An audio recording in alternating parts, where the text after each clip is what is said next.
Good afternoon all of you. आज हम एक नया चैप्टर शुरू करने जा रहे हैं जो कि क्लास 11th का है और इसका नाम है प्राणी जगत। ठीक है बेटा, और इंग्लिश में इसको कहते हैं एनिमल किंगडम। ठीक,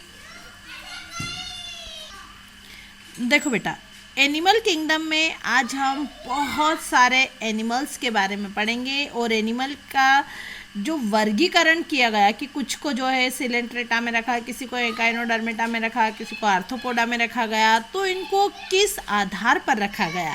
ठीक है, इनका वर्गीकरण का आधार क्या था और सारे संघ जो है उनके एनिमल कौन कौन से हैं उसके बारे में भी आज हम विस्तृत जानकारी प्राप्त करेंगे। तो हम टॉपिक वाइज स्टडी करेंगे, अलग अलग वीडियो में अलग अलग चीज़ों को देखेंगे। आज हम देखेंगे कि वर्गीकरण का आधार।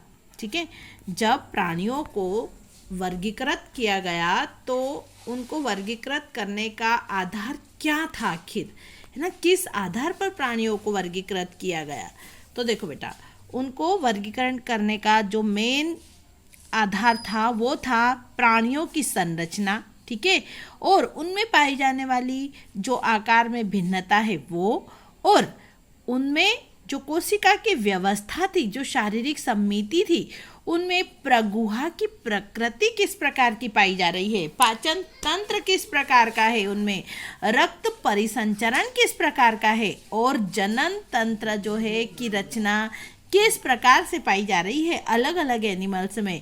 उन सब चीज़ों को ध्यान में रखते हुए जीवों का वर्गीकरण किया गया। ठीक बेटा, अब देखो जैसे पाचन तंत्र का बोला है ना, तो किसी का जो है पाचन तंत्र ऐसा सिस्टम है जिसमें खाया भी उसी मुंह से जाता है, निकालने का भी वही सिस्टम है ना, और किसी किसी में जो है खाने का रास्ता अलग है, निकालने का अलग है। परिसंचरण तंत्र में यह है कि रक्त जो है सीधे हार्ट से जो है शरीर में पूरा फ्लो होता है, और किसी किसी प्राणियों में जो है हार्ट से रक्त वाहिकाओं में जाएगा। ठीक है, धमनी और शिरा जिनको कहा जाता है उनमें जाएगा, उनमें फ्लो होगा।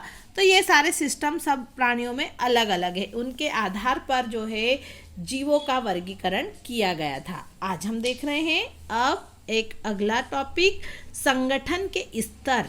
क्या क्या स्तर है संगठन के। ठीक है, तो देखो प्राणी जगत के जो सभी सदस्य है, जंतु और प्राणी, तो प्राणी के जो शरीर है वो कैसे हैं। सबसे पहली बात तो मैम वो बहुकोशिक है, लेकिन सभी एक ही प्रकार की कोशिकाओं के संगठन से नहीं बने हुए हैं। उदाहरण के लिए जो स्पंज है, स्पंज में कोशिका जो है बिखरे हुए समूहों में पाई जाती है, अर्थात वे जो है कोशिकीय स्तर का संगठन दर्शाती है, और कोशिकाओं के बीच का जो श्रम का कुछ विभाजन होता है वो भी कैसा होता है, अलग अलग तरह का होता है मैम। सिलेंट्रेट कोशिकाओं की जो व्यवस्था है वो अधिक होती है, और उसमें कोशिकाएं अपना कार्य जो है संगठित होकर के उत्तक के रूप में जो है कार्य करती है, और इसलिए इसे क्या कहा जाता है, उत्तक स्तर का संगठन कहा जाता है। जैसे कि आप सभी जानते ही हो कि उत्तकों से कोशिकाएं जो है, कोशिकाएं मिल करके क्या बनाती है, उत्तक बनाती है, और उत्तक मिल करके फिर क्या बनाते हैं, अंग बनाते हैं, और अंग मिलकर के क्या बनाते हैं, अंग तंत्र, और अंग तंत्र से मिलकर ही पूरा हमारा शरीर जो है वो बना होता है। इससे जो उच्च स्तर का संगठन है जो कि प्लैटीहेल्मिन्थेस के सदस्य तथा अन्य उच्च संघों में पाया जाता है, जिसमें कि उत्तक संगठित होकर के अंग का निर्माण करते हैं, और प्रत्येक अंग का एक विशेष कार्य होता है। जैसे कि हमारा जो हृदय है, हृदय का काम क्या है, हृदय का काम है पूरे शरीर में रक्त को पंप करना, रक्त को पहुंचाना, है ना। फिर जैसे कि मैम हमारी आँख है, हमारी आँख भी एक अंग है, तो आँख का काम क्या है, सिर्फ देखने का है। ठीक, तो इस तरह से अलग अलग अंग का कार्य भी अलग अलग है। प्राणियों में जैसे कि एनेलिडा है, आर्थ्रोपोडा है, मोलस्का है, इकाइनोडर्मेटा है तथा रज्जुकी के अंग मिलकर के तंत्र के रूप में शारीरिक, अभी रज्जुकी मतलब क्या, रीढ़ की हड्डी। ठीक है, रीढ़ की हड्डी कार्य करते हैं, और प्रत्येक तंत्र एक विशिष्ट कार्य करता है। जैसे मैंने अभी आपको बताया, आँख का काम है देखना, दिल का काम है धड़कना, है ना, पूरे शरीर में जो है रक्त को पंप करना।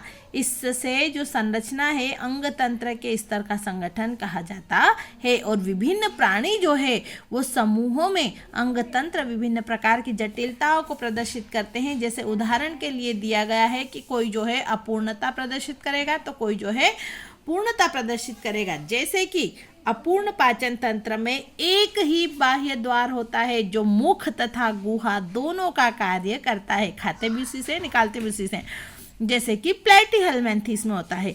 और दूसरे प्रकार के पाचन तंत्र में दो बाह्य द्वार होते हैं, जिसमें एक जो है मुख होता है और दूसरा जो है गुदा होता है। मुख से खाने का काम करते हैं और गुदा से जो है निकालने का काम किया जाता है। ठीक है, इसी प्रकार से जो परिसंचरण तंत्र है वो भी अलग अलग प्रकार का होता है। कितने प्रकार का होता है ये क्वेश्चन भी बनता है। तो दो प्रकार से होता है, खुला परिसंचरण तंत्र और बंद परिसंचरण तंत्र। अब मैडम ये खुले से क्या मतलब है और बंद से क्या मतलब है? ठीक है, तो खुला परिसंचरण तंत्र में रक्त का जो बहाव है वो सीधे बाहर भेजा जाता है। हृदय से क्या करते हैं, सीधे बाहर भेज देते हैं शरीर में।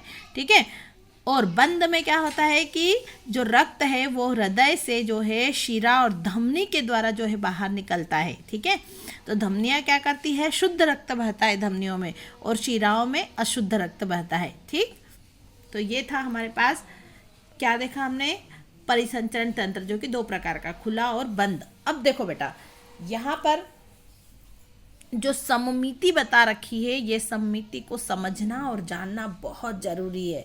ठीक है, चलो इसको देखते हैं।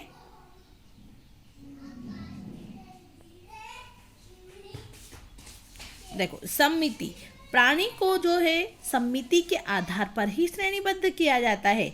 स्पंज जो है मुख्यतः असममिति होते हैं, मतलब इनको काटने पर स्पंज को दो बराबर भागों में हम नहीं काट सकते, अर्थात किसी भी केंद्रीय अक्ष से गुजरने वाली रेखा इन्हें दो बराबर भागों में विभाजित नहीं करती है। तो ये क्वेश्चन भी परीक्षा में बनता है कि जो हमारे स्पंज है, स्पंज में कौन से प्रकार की सममिति पाई जाती है? तो आप लिखेंगे असममिति पाई जाती है। केंद्रीय अक्ष के किसी भी भाग से गुजरने वाली रेखा से यदि उसको काटा जाए तो दो बराबर भागों में नहीं बंटता है। ठीक है, चलो अब देखो मैम, ये नहीं बंटता है, नहीं विभाजित होता है। ठीक है, अब जब किसी भी केंद्रीय अक्ष से गुजरने वाली रेखा प्राणी के शरीर को दो समरूपों में विभाजित कर दे तो उसको क्या बोलेंगे हम? उसको बोलेंगे हम अरीय सममिति। देखो, ये इसको जब हम काट रहे हैं तो दो बराबर भागों में, देखो इसको ऐसा काटा या ऐसा काटा तो भी दो भागों में बांट दिया, इसको बीच में से काटा तो भी दो बराबर भागों में बंट गया। ठीक है, इसको देखो, यदि यहाँ से और यहाँ काटा तो भी दो बराबर भागों में बंट गया। तो इसमें कौन सी सममिति पाई जा रही है? इसमें अरीय सममिति पाई जा रही है कि शरीर को दो समरूप भागों में जो है इसको काटने पर विभाजित किया जा सकता है। मैम, ऐसे कौन से जीव हैं जिनमें कि अरीय सममिति पाई जाती है? तो वो हैं सिलेंट्रेट, टीनोफोर और इकाइनोडर्म। ठीक है, इनमें कौन सी सममिति पाई जाती है? अरीय सममिति पाई जाती है। ठीक है, चलो अब मैम अरीय सममिति की बात हो गई। अब दूसरा जो है, एक और कोई से प्रकार की सममिति भी होती है क्या? तो बिल्कुल, कौन सी सममिति है वो? तो वो सममिति है द्विपार्श्व सममिति। देखो, एक ही अक्ष से, इसको हम किसी भी अक्ष से काट रहे थे, ठीक है, लेकिन इसको सिर्फ एक अक्ष से यदि हम काटे तो दो बराबर भागों में हम बांट सकते हैं।